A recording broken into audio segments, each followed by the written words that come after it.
Hello, guys. Welcome to my 2020 Senate election prediction with 15 days left to go before Election Day. This is getting really close, getting really down to the wire, getting really close down to the wire.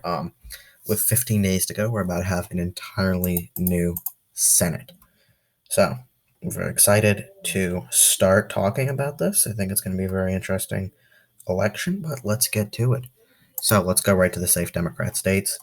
Are Oregon, Illinois, there we go, Massachusetts, Rhode Island, and Delaware are all going to be safe Democrats. That takes them up to 40 seats. Now, safe Republican, or sorry, not Montana, Idaho, Wyoming, South Dakota, Nebraska, Kansas.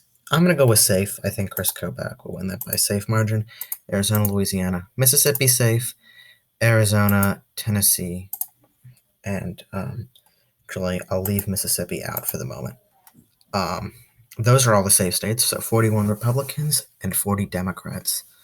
Um, actually, I'll leave Alabama out. So 40-40 at the moment. Now let's go to the likely Democrat states. That's going to be New Jersey, and then I'll come back because there's probably going to be more. But I'm going to go with likely Republican. Are Alaska, Mississippi, Alabama, and Kentucky. So 44. Now we can go back to likely. Let me check. Let's see. So I'm either going to do, I'm thinking about making New Hampshire a likely seat. I'm going to leave it.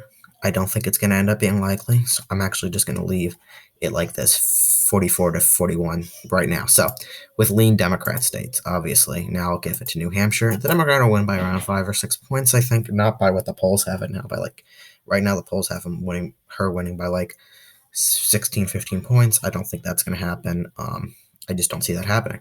So now the Democrats also will gain in New Mexico. They'll take Colorado.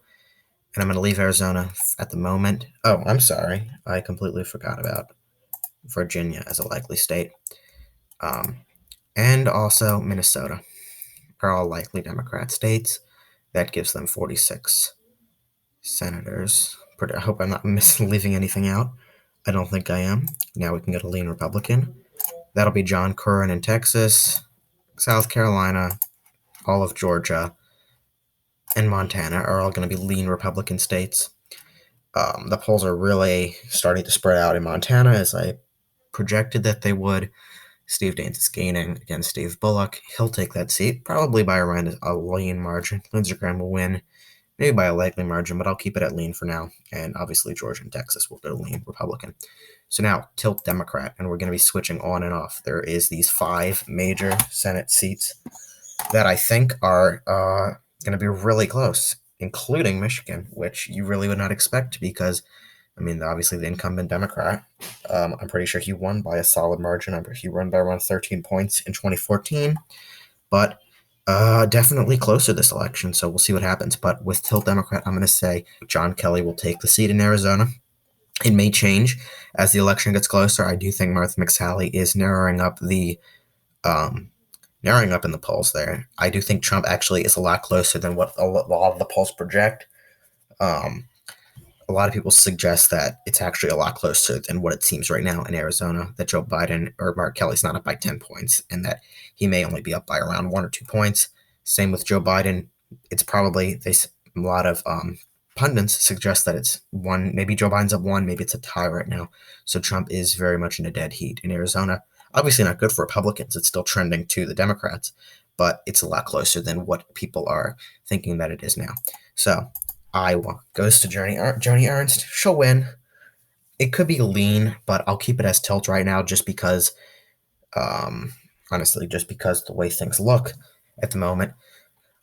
She's pretty popular in Iowa. She won the last election in 2014 by around 9 points. I think she'll win maybe 3 or 4 points this election. Trump's going to win the state, probably by more than her, but she's going to hold on to her Senate seat. I'm almost certain about that. So now we're down to the last 3 seats. North Carolina, Maine, and Michigan. So let's see. So with North Carolina, I do see Thom Tillis taking North Carolina, holding on to it, I guess, as the incumbent. With the new scandal of Cal Cunningham, the polls have been narrowing up, and I do think Tom Tillis is going to get the edge in the state. He is the incumbent. And I do think that as the election gets closer, meaning in the next 15 days, the polls are going to narrow up. Recent polls have Cunningham only up by 1-2 points. That may not even be accurate. Tom Tillis may be up by around 1 or 2 points. I'm not entirely sure at the moment, but I do think Tom Tillis is going to end up holding that seat. So now it comes down to Michigan and Maine. So Susan Collins' seat and Gary Peters' seat. So with Maine, I do see Susan Collins losing her seat. Now I do think that this could change as the election gets closer, but right now I don't think that Susan Collins is going to win. The Democrats really got her on, I guess, the Kavanaugh vote and the Trump impeachment vote. Um, she's lost a lot of popularity in Maine. Now, I had her winning earlier this year. I've changed that. It may change back. She may end up winning, but I just don't see that happening at the moment. I see Gideon winning. Sarah Gideon, obviously, winning the state. Definitely not by 4.2 points, which is the RCP spread at the moment, but maybe around 1 to 2 points. And also, Trump is down in Maine in the polls. Maybe not by 10 points as it suggests, but I don't see that large Republican support in Maine at the moment. So I do think Susan Collins definitely is vulnerable and is going to lose her seat at the moment. So now this is Michigan. So moving on, we have Gary Peters and John James, who has made the Michigan Senate seat something that no one even expected, honestly.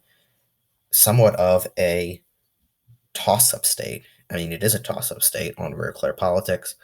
John James, obviously a Republican. He is African American, black, whatever you'd like to refer to him as. And he did run in 2018. He did lose to, I'm pretty sure, Debbie Stabenow, but he has made this race extremely close. If you look at the new poll, I know Trafalgar has a new poll out with John James up 1. Now, that's the latest poll out. I understand that they have some strange polling methods, but when you look back in 2016, 2018, they actually did very, very well with the Rust Belt in polling. Maybe not in some other states, but they did pretty well with the Rust Belt in polling and in 2018. So I do think that they do have a sense of credibility, especially with Rust Belt polls. So Michigan, I am going to give to John James. Now that is probably going to come as a shock to most people watching the video while I give Michigan to James and Maine to Gideon, but I think that James could take Michigan. Now that's probably going to be my one upset win that I'm going to project for the Senate. People like to make some upsets, but I don't think that 2020 is going to be a conventional year, and I think that the Democrats could lose one Michigan Senate seat, giving Republicans a seat there. So 52-48, Republicans doing pretty solidly. They lose, I'm pretty sure, one seat? They're losing different senators, but overall, it's a net loss of 1 seat. So let us look at the Senate map as a whole now. I mean, if I'm wrong, just wait and see, and then go hate on me after the election. But this is honestly how I see it turning out right now, and how the Senate's going to look for the next 2 years. The Republicans do lose a seat in the Senate, no doubt, losing Susan Collins. But the Republicans gain, and they lose Cory Gardner and Martha McSally, but the Republicans gain in Michigan and in Alabama.